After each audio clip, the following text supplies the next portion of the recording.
Hi, I'm Mike from Mike and Mike's Guitar Bar, and today we're going to dig into one of Fender's very first 5E3 Tweed Deluxe amps. We're going to talk about the circuit variations, the components used, how to date and vet a vintage Fender amp based on source codes and factory stamps, and then we're going to explore one of Fender's very first 5E3 Tweed Deluxe amps from the first days of production. So while the Fender name is now synonymous with the electric guitar, it's important to remember that in 1948, the electric guitar was still a primitive concept. Fender's Broadcaster model wouldn't be introduced until 1950. Save for the Deluxe Model 26, or Woody amps as they're colloquially known, Fender would cover their amps in a lacquered tweed from 1948 to 1960, a material not uncommon on luggage of the era. Fender would iterate on the Deluxe circuit for 12 years, with 5 circuits from the 5A3 to the 5E3, which is the amp we're going to be discussing today. The 5E3 is arguably Fender's holy grail circuit.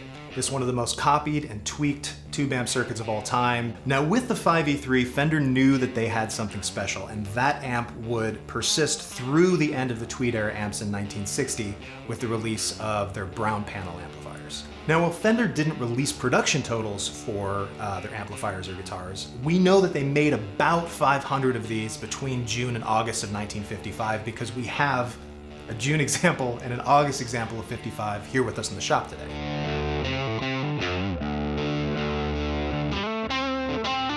So what exactly is the 5E3 Deluxe? What is the alchemy of wood and metal and glass that makes this amp a holy grail for players?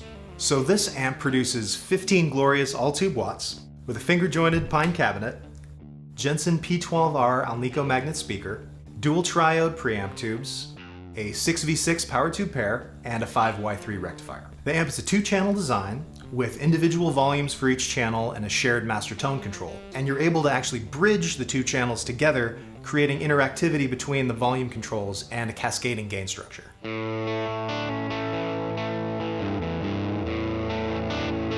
So now we're going to take off the back and we're going to have a look at the circuit.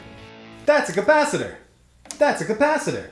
That's a capacitor! So here at the Guitar Bar, when we get an amp like this 5E3 Deluxe, we're looking to balance originality and functionality as best we can using the highest quality components available.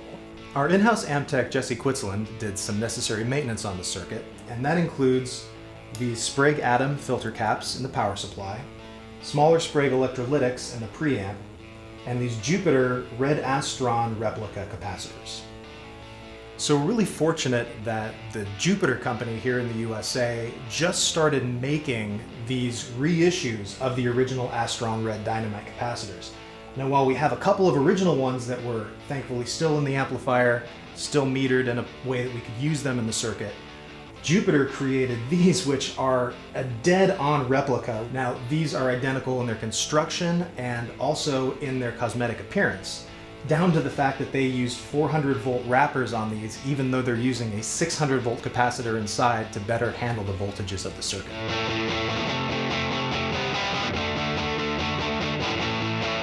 When it comes to dating an amp, there are a few different places that we look vetting for originality. We're looking at the tube chart, we're looking at the speaker frame, transformer codes, as well as the solder joints, and we're looking for the codes on the pots.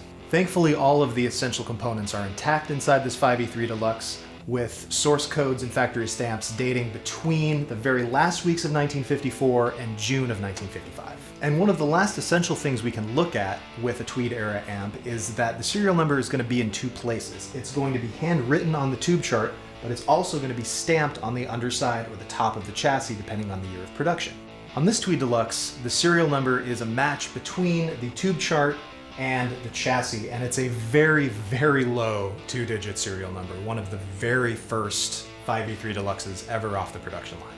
One of my favorite things about Fender's golden age of production is that most of the amps and guitars were wired up by women at the factory, and their work was always signed. This amp is signed by Julia on a small piece of masking tape right next to the speaker jacks.